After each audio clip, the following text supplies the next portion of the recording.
Saludos, señoras y señores. Iniciamos una nueva entrega de Pensamiento Crítico a través de Utopía Comunicaciones. Este es un programa de análisis, de opinión, debate, reflexión y propuestas de los temas de preocupación e interés nacional. Por favor, no se olviden de intercambiar, suscribirse y poner un me gusta en nuestras redes de TikTok, Facebook y YouTube. Anticipadamente les damos unas eternas gracias. Bueno, ahora vamos a lo que vinimos. La campaña electoral está en su recta final. Prácticamente se están consumiendo los últimos días y los cartuchos finales. 16 binomios presidenciales, entre comillas, concursan para hacerse de la presidencia y vicepresidencia de la República, con una novedad: la intentona de reelección, aunque los oportunistas lo llamen de otra manera, del actual mandatario Daniel Noboa, quien llegó a esa instancia gracias a la muerte cruzada de Guillermo Lazo. Más de 2.000 candidatos y candidatas buscan ocupar 151 escaños en la Asamblea Nacional, entre nacionales, provinciales y migrantes, además de 5 representantes al Parlamento andino.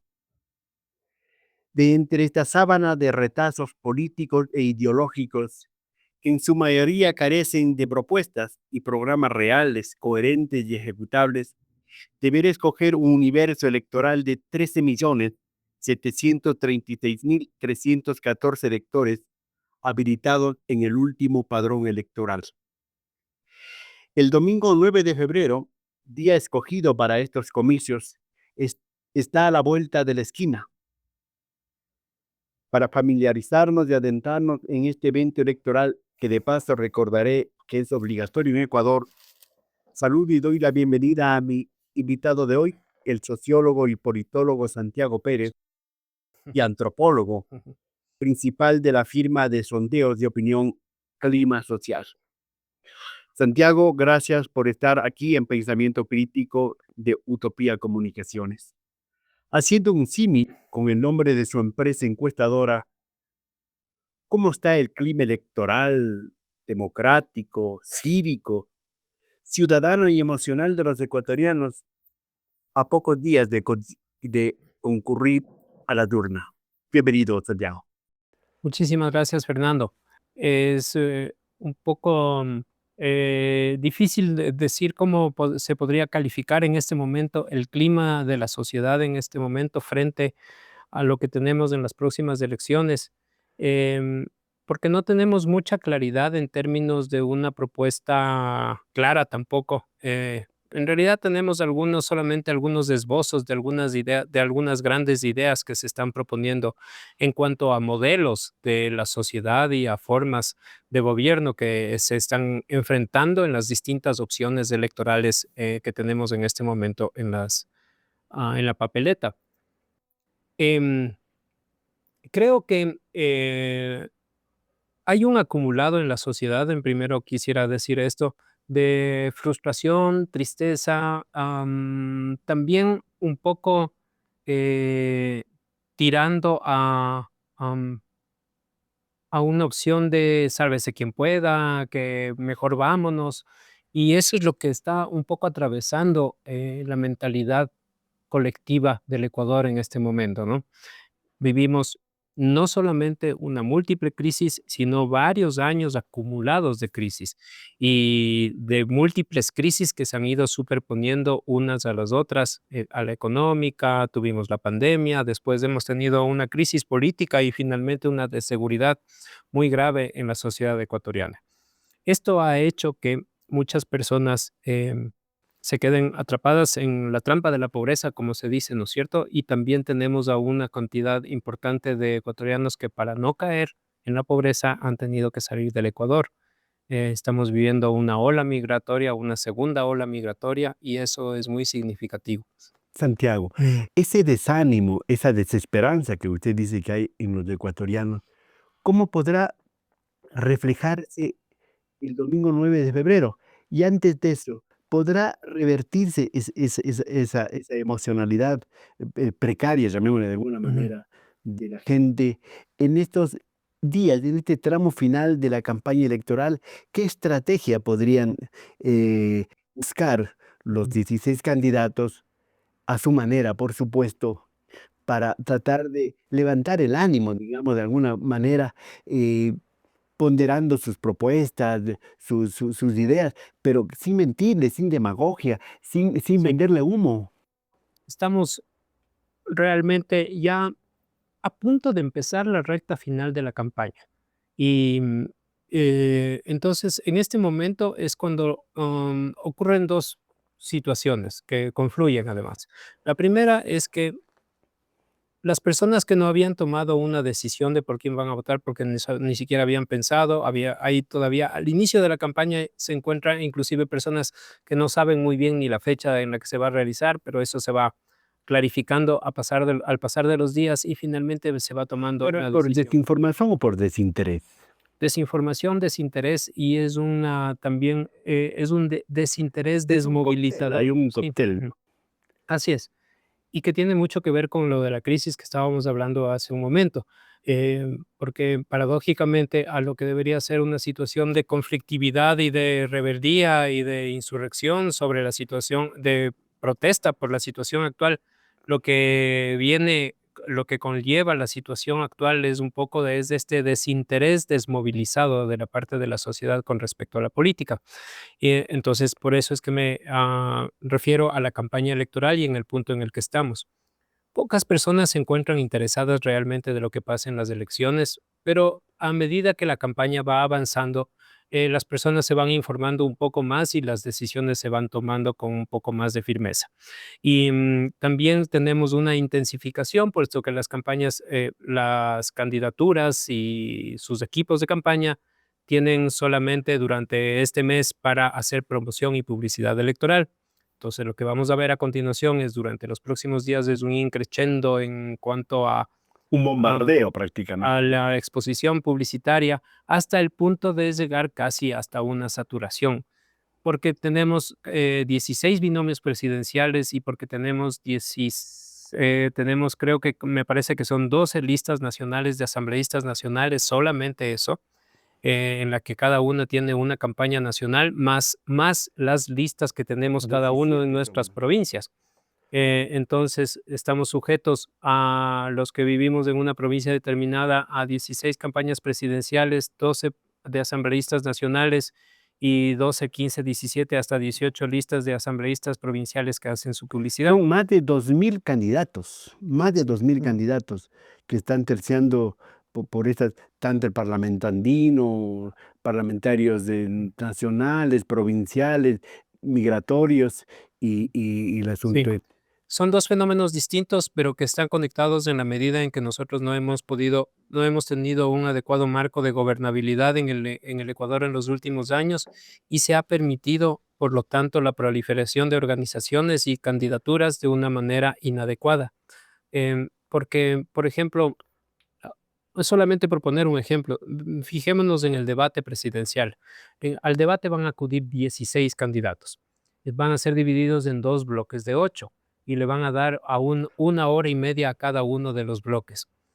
¿Realmente es suficiente ese el tiempo para poder conocer a 16 personas? Creo que no.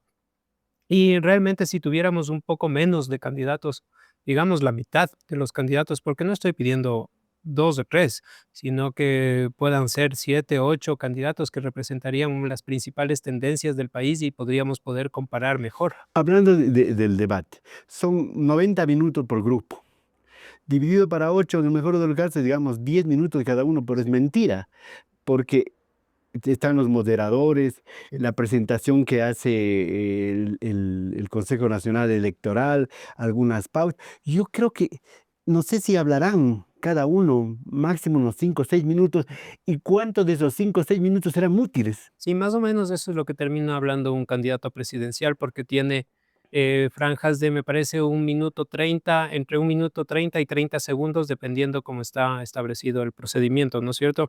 Y tiene que referirse a los distintos temas relacionados a seguridad, producción y empleo, y me parece que es algo más relacionado con reforma del Estado. Entonces tienen que expresar sus opiniones y su visión del país en unos pocos segundos. Entonces es absolutamente insuficiente. Eso habla, nos dice, de la calidad del ejercicio democrático, de la calidad de democracia que tenemos actualmente. Y lo pongamos en números, ¿no es La cierto? democracia Son está en cuestionamiento 16 ahora mismo, candidatos ¿no? presidenciales que no pueden debatir entre ellos porque no tiene un sentido de que exista una papeleta con tantos candidatos presidenciales y eso atenta contra la democracia. Y es lo mismo con respecto a los asambleístas.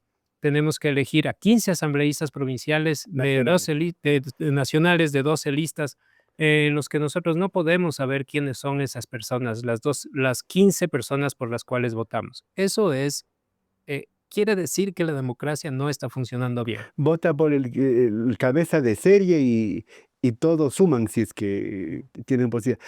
A propósito del debate, Santiago, que Sí. usted ya introdujo, se dice que en el 2023, o al menos se dijo, que el debate de primera vuelta, teniendo como telón de fondo el asesinato a Fernando Villavicencio, dio lugar a catapultar al actual presidente, a Noboa, que no llegaba sino 3 o 4% máximo para ese entonces, para agosto del 2023.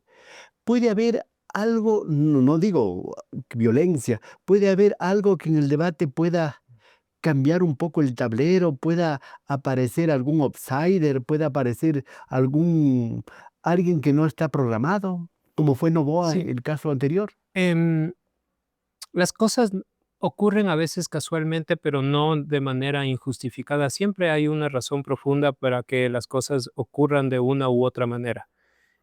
Daniel Noboa fue el primer candidato que se inscribió, el que empezó más temprano con la campaña, y eso es algo que se desconoce o que no se quiere ver actualmente. Él se asienta sobre una base que ya la había ido construyendo en la provincia de Santa Elena como su bastión, pero también habían continuado sobre todo una plataforma de asistencialismo que estaba a través de la fundación que tiene su familia y de toda la capacidad de la corporación Como Novoa. 20 años, pues, Es el decir, papá, ¿no? no es que aparece de la noche a la mañana, no. Creo que tenemos esa idea un poco equivocada porque él había venido sembrando adecuadamente y estaba ubicado en el momento correcto y dijo las cosas adecuadas en el momento adecuado. Y eso responde a una preparación. Ellos estaban muy bien preparados para el debate, le habían preparado bastante bien. Y eso también nos dice mucho de el desempeño de las campañas electorales. No solo gana el mejor candidato, sino comparativamente el que hace mejor que los otros. Em, entonces, ahí Porque vamos. en primer lugar hay que desmitificar, no hay debate, definitivamente no hay debate, porque debate es confrontar ideas y Sí. tener el tiempo suficiente para confrontarlo, para exponerlo. Definitivamente no hay debate. Ajá, sí, y solamente para terminar el análisis de Daniel Noboa, él venía sentado sobre algo que ya existía en la realidad política ecuatoriana, que era el legado de toda la historia política de su padre Álvaro Noboa, por un lado, por todo lo que habían ido construyendo y por toda la inversión publicitaria que habían hecho. Em, Está registrado y existe la evidencia de cuánta pauta publicitaria tuvo Daniel Noboa en el momento del debate y los días posteriores. Él fue el que tuvo más pauta Claro, y por el publicitaria debate, pues, de sí. todos los candidatos. Entonces, no es que le cayó la cosa, y también tenía una capacidad, una infraestructura tan grande que les permitió inventarse este cuento de los muñecos de cartón, pero que costó, yo digo, centenares de miles de dólares esa operación de elaborar estos muñecos de cartón, distribuirlos y ponerlos en todo el Ecuador de la noche a la mañana. Y eso no se hace así nomás, eso hay una operación empresarial corporativa por detrás. Y eso es lo que representa Daniel Noboa. Entonces, creo que en esta próxima elección estamos enfrentados a esa, ¿cómo se podría decir? A, a que el electorado esté sujeto a esta Era estos juegos, ¿no? exposición de este gran conglomerado empresarial llamado Comunicacional. empresarial, político, comunicacional llamado Daniel Noboa. Y creo que eso es lo que representa su campaña. Santiago, estamos llegando a la recta final de la campaña electoral. 16 candidatos. Está, como decía una campaña de un banco, está por verse, está por venir. Mm. ¿Qué está por venir en la campaña? Porque hay temor de la guerra sucia, hay temor de violencia, y lo que menos se habla lo que menos se expone son los programas de gobierno, las propuestas reales y concretas para salir de este momento que el Ecuador está pasando. Porque el Ecuador se debate entre ir al abismo o tratar de quedarse al menos en el filo, en la orilla, o reflotar de alguna manera. ¿Hay opciones de aquello? ¿Qué va a pasar en estos días de la campaña? Toda la investigación nos conduce a pensar que esta es una elección que se está polarizando de una manera muy fuerte, como no se había dado en la historia del país, entre dos opciones en la primera vuelta, y que esa polarización de estas dos opciones, es decir, Luisa González y Daniel Noboa, impide el aparecimiento de una tercera, cuarta figura que pueda tener la emergencia y todo eso, como fueron en su momento, por ejemplo, Podría haber Yacu, sido, o Topic podía haber pudo- sido Topic. Y sigue estando como un actor importante Topic. Y, pero en su candidato joven no se pero refleja, por ya no supuesto. fue candidato, entonces no, eso no se va a ver reflejado de ninguna manera. Esa votación de latente, esa votación potencial que tenía Topic se convierte en una votación latente que se puede distribuir para esta elección en cualquier lugar. Y me parece que él podía haber sido esa tercera figura de la que estoy hablando. Cada vez más pasa el tiempo y cada vez menos los candidatos han demostrado menos, capacidad, astucia, talento y, visión estratégica. Los candidatos, me refiero a los otros 14 candidatos para poder emerger en un escenario en el que tenían las posibilidades de emerger. Es decir, no le veo ni a Jairala, ni a Rabascal, ni a Cucalón, ni a Isa, ninguno de esos Isa, candidatos, tampoco a Isa, porque se nota claramente que Isa no se siente cómodo en un proceso electoral. Y eso es lo que se ha notado durante todas estas semanas, meses, que en la pre-campaña siento que no han podido realmente tener esa capacidad de él es más un despegue que hombre se de necesita. vanguardia, un hombre de otro Sí, tipo de ajá. escenarios. Yo esperaría tal vez de Pedro Granja que pueda hacer un buen desempeño en el debate presidencial y que pueda establecer un elemento un poco como rupturista a partir de ese desempeño en el debate presidencial. Pero tampoco no es que está haciendo una campaña muy dedicada, no se le ve presente, no está asentando un mensaje con fuerza. Entonces, diría que tiene sus posibilidades, pero también unas enormes debilidades. Santiago, a estas alturas no se puede, aparte de decir que Luisa y Daniel Noboa van liderando y son los dos contrincantes con mayores opciones, eh, no puede, ya decía, no puede haber ninguna sorpresa, usted lo está haciendo, no hay ninguna sorpresa, pero a estas alturas, sin vaticinar, podríamos decir que va a haber segunda vuelta o va a haber una primera vuelta, una sola vuelta. ¿Cuál es más de lo que usted ha podido consultar, ha podido leer de los sondeos que ahora mismo se pululan por redes sociales y por otras instancias? Ahí vamos a la fase de los vaticinios. Voy a hacer un ejercicio de vaticinio sin ser un adivino del futuro, porque no sirve para eso la investigación, pero quiero suponer que pueden haber varios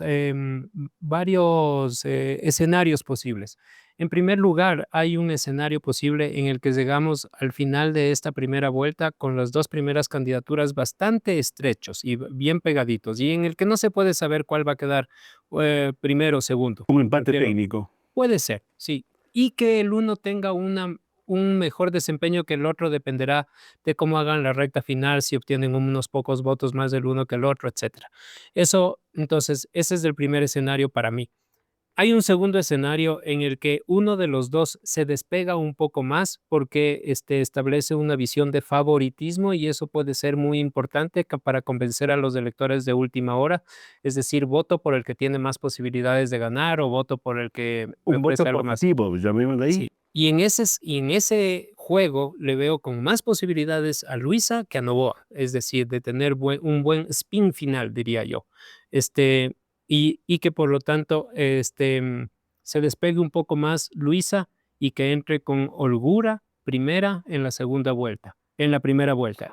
Sin embargo, si es que se da este escenario de Luisa arriba, Novoa abajo, La gente de Noboa, la campaña de Noboa va a ejercer un fuerte ataque sobre la candidatura de A Luisa. la segunda vuelta. Y en la primera La vuelta. primera. Y al final de la primera vuelta vamos a ver un escenario muy conflictivo, muy duro, muy sucio, en el que va a haber muchos ataques y en la gran pregunta de una campaña electoral siempre nos hacemos, ¿cuántos votos le quita a un candidato el ataque? ¿No? Si es que le aparece una denuncia, si le aparece algo que le está afectando, ¿cuánto le afecta? Porque viene a continuación la siguiente pregunta es, ¿debe ese candidato responder o no debe responder a ese ataque? Entonces, hay muchas estrategias de ataque y defensa en una campaña electoral que pueden hacer que un candidato pierda o gane votos en función de ese ataque-defensa. Y eso es lo que vamos a ver desplegado, sobre todo en la última semana de En las dos últimas elecciones, por ejemplo, el correísmo tuvo con Arauz, por ejemplo, el ataque, uno de los ataques de financiamiento de la guerrilla, por ejemplo, Sí. ¿cierto? Vino hasta el fiscal colombiano. En las elecciones del 2023, lamentablemente el asunto de Fernando Villavicencio, ¿verdad? Sí. Una sorpresa puede haber, Sí. puede aparecer un fito, puede Claro que aparecer algo. Así es, todo puede pasar. Entonces, el correísmo es extremadamente torpe cuando interpreta el resultado de las pasadas elecciones diciendo que solamente por el asesinato de Fernando Villavicencio perdieron la oportunidad de ganar en una sola vuelta. En realidad gana, el que tiene más votos, no el que parece que iba a ganar, pero que le quitaron el triunfo porque hubo un evento extraordinario. Entonces, si es que el correísmo tenía la opción de ganar, verdaderamente tenían que haber previsto que podían acontecer estos eventos extraordinarios que pretenden Un poco quitarle blindarse, votos. pueden blindarse. Pueden blindarse, sí. Ajá.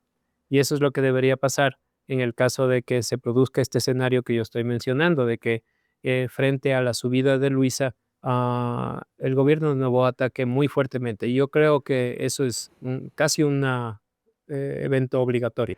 Puede pesar o está pesando ya, por ejemplo, lo que dice Patiño, que una de las misiones concretas del gobierno de hipotético de Luisa González es traerle a Correa Ujú. y sacarle de la cárcel a Glass. ¿Eso Ujú. puede pesar? Sí, puede pesar mucho, y justamente nos habla de esta torpeza con la que la Revolución Ciudadana afronta a veces las campañas electorales. En una campaña electoral dice la máxima, se tiene que hacer solo lo que proporciona votos, lo que proporciona votos, no lo que quita votos. Y esa lógica no la entienden viejos dirigentes que están atrapados en una visión un poco romántica, bastante obsoleta de la política y de las campañas electorales, y por eso es que se producen esos hierros, esas equivocaciones garrafales, monumentales, en el manejo de sus campañas electorales. Correa parece que está un poco, algunas milésimas un poquito ausente en comparación a las elecciones del 2021 y 2023. Eso, obviamente, Correa es un mago de las redes sociales y está Ujú. pendiente de todo eso. ¿Le sigue pesando ese intervencionismo, por llamarle de alguna manera, entre comillas, de Correa a Luisa? Sí, pero está en manos de Luisa, porque si Luisa quiere ser presidenta y quiere que los ecuatorianos votemos por ella para que ella sea presidenta, ella, Luisa González, tiene que convencernos a los ecuatorianos que ella va a ser presidenta.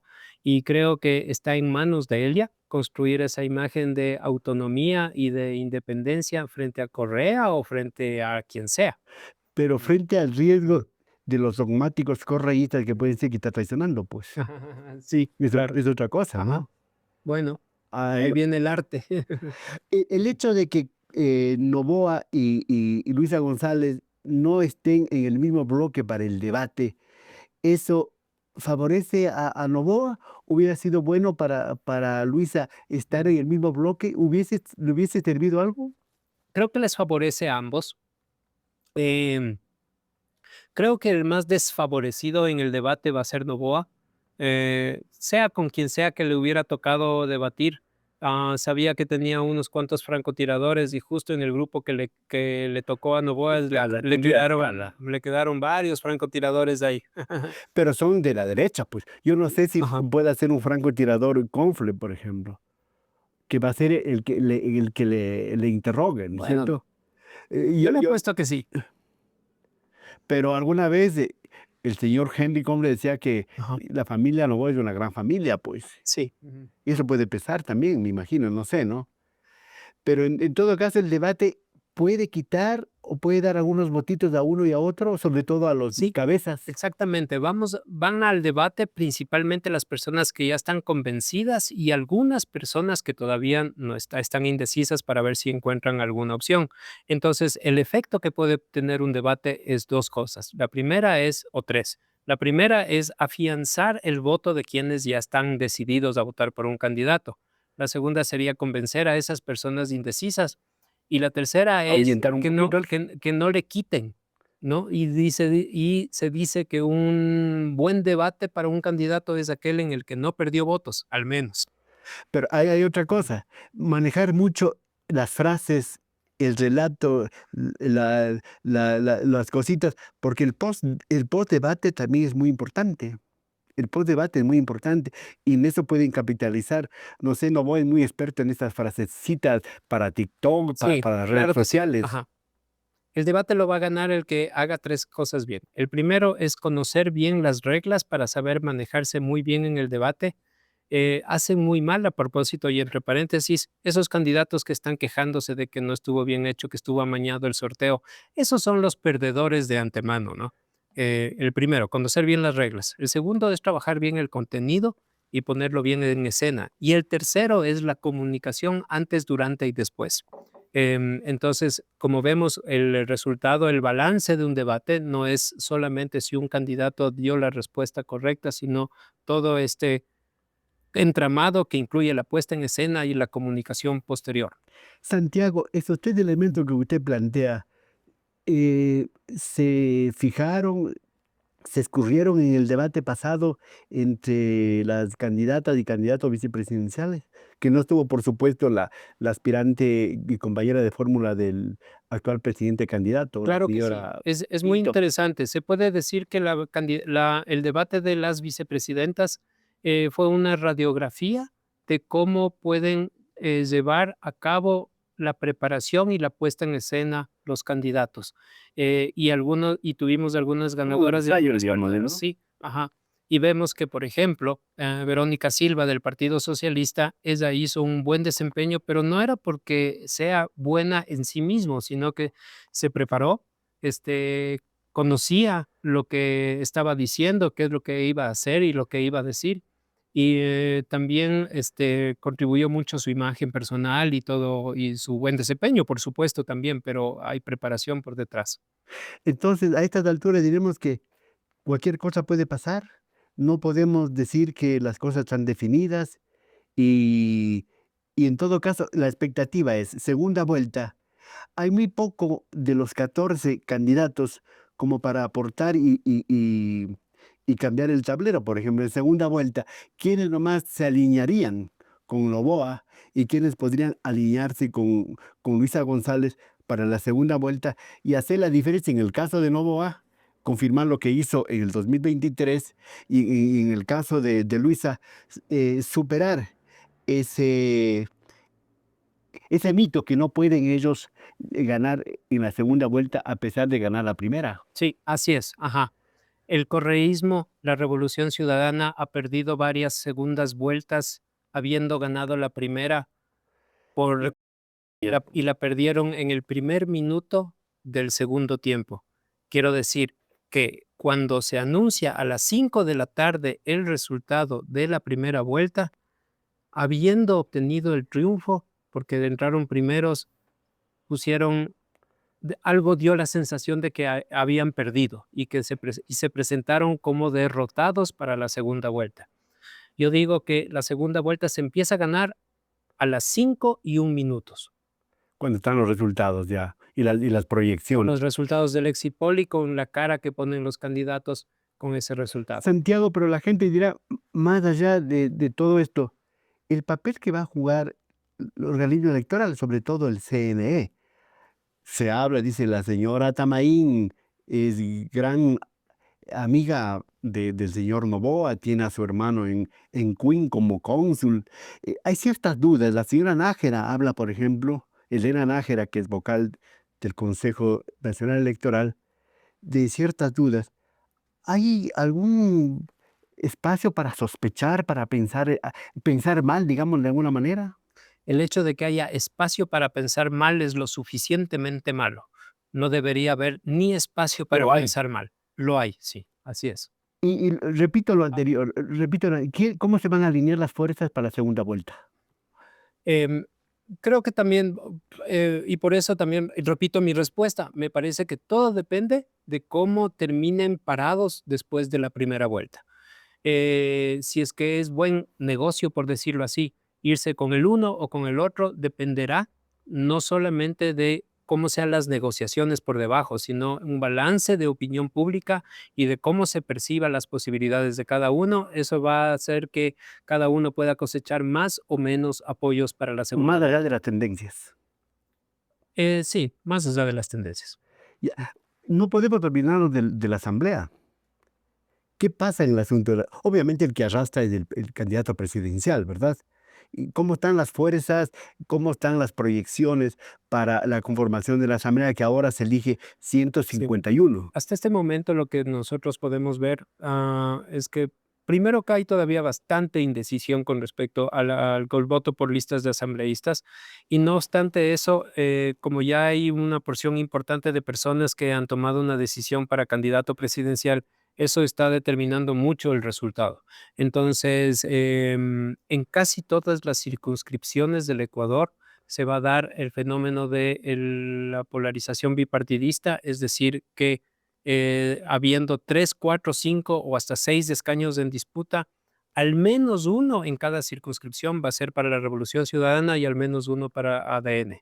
Y eso me lleva a mí a postular la posibilidad de que tengamos dos macrobloques, no puedo decir en este momento cuántos, pero dos macrobloques legislativos que serían Revolución Ciudadana y ADN por el peso de sus candidaturas presidenciales y con un espacio un poco más reducido para una multiplicidad de fuerzas que pueden ser hasta unas 7, 8, hasta 10 organizaciones políticas que pongan esa diferencia.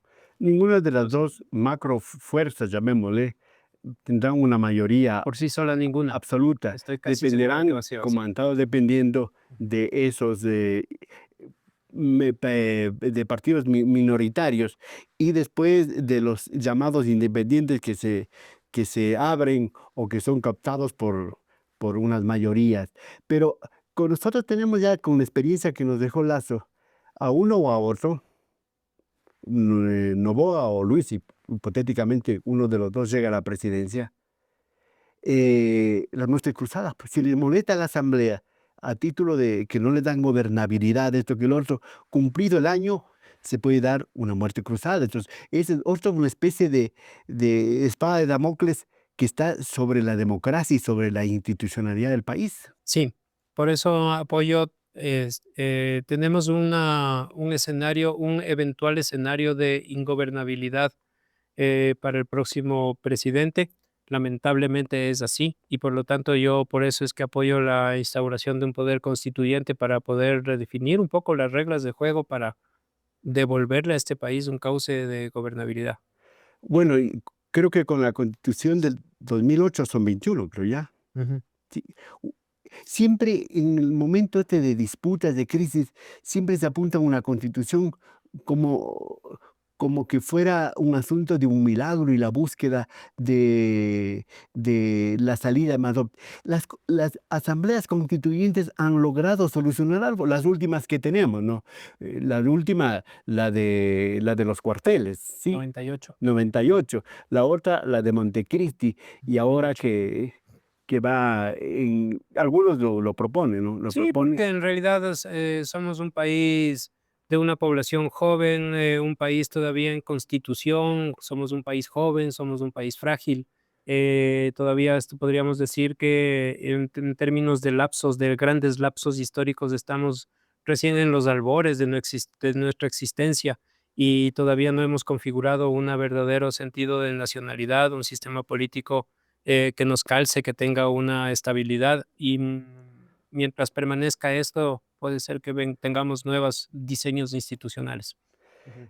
Eh, los temas de debate, ¿no es cierto? Seguridad, desempleo, problemas de la educación, en la salud, todos esos temas, el asunto energético, ¿no? Todos esos temas que ha apretado el señor Noboa y no ha podido dar respuestas, solucionarlos. En muchos casos se dice que se ha agravado muchos de esos casos. ¿Esto no le pasa factura al presidente? Sí, claro que sí. Me parece que pesan dos factores en en el caso de la votación de Daniel Noboa. El primero es su desempeño como gobernante, que objetivamente es muy malo, mientras que el segundo tiene que ver con su imagen personal de verse un político joven, nuevo, diferente a los políticos tradicionales. Diría que esas son su fortaleza y su debilidad. Su debilidad es su mal desempeño como gobernante, su fortaleza es su imagen que permanece.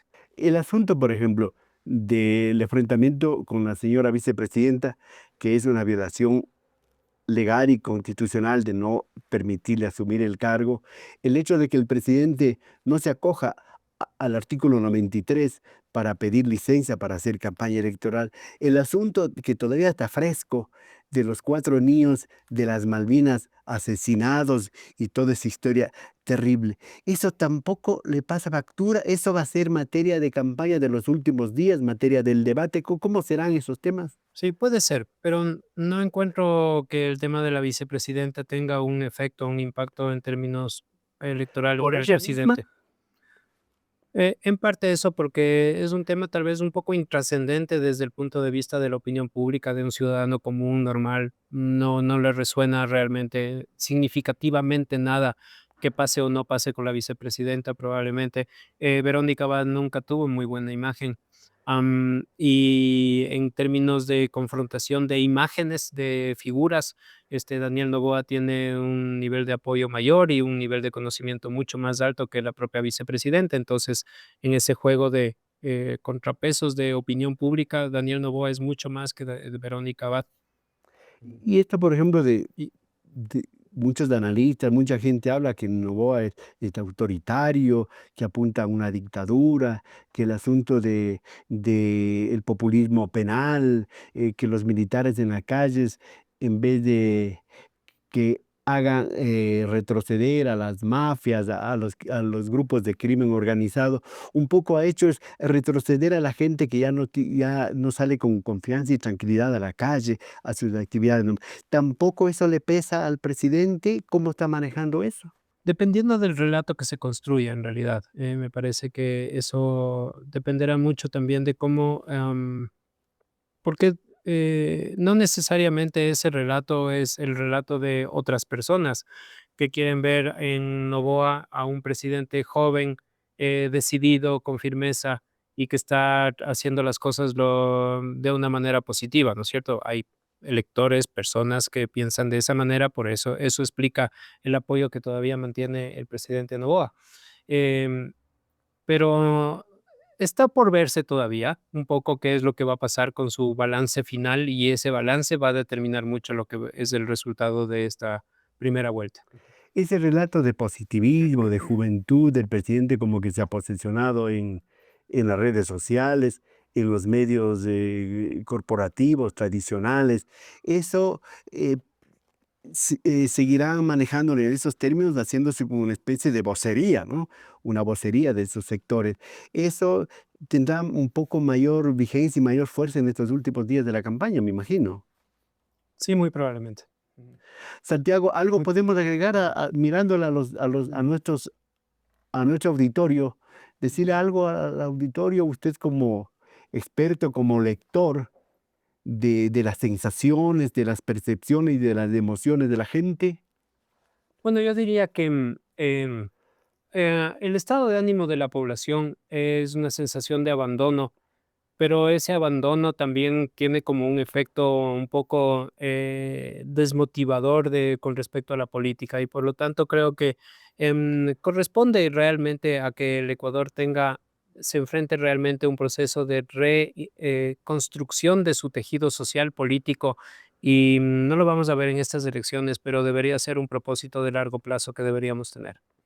Muchas gracias, Muchísimas gracias. Santiago Pérez, por haber comparecido aquí en Pensamiento Crítico de Utopía Comunicaciones. Hemos analizado brevemente el momento político electoral que viven los ecuatorianos y seguiremos le invitando, Santiago, para que nos dé su comentario, su lectura respecto a este tema. Señoras y señores, seguiremos nosotros en los programas siguientes hablando de estos temas y otros que nos interesa y nos preocupa a todos los ecuatorianos porque estamos jugando nuestro presente y nuestro futuro. Señoras y señores, hasta la próxima.